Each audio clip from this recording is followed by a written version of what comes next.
ప్రభు మార్గము విడిచితిని, ప్రార్థించుట మానితిని, ప్రభువాక్యము వదలితిని, పరమార్థము మరిచితిని.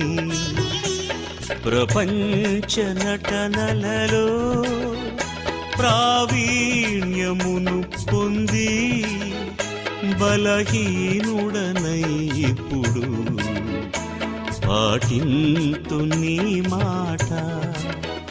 నడిపించు నానా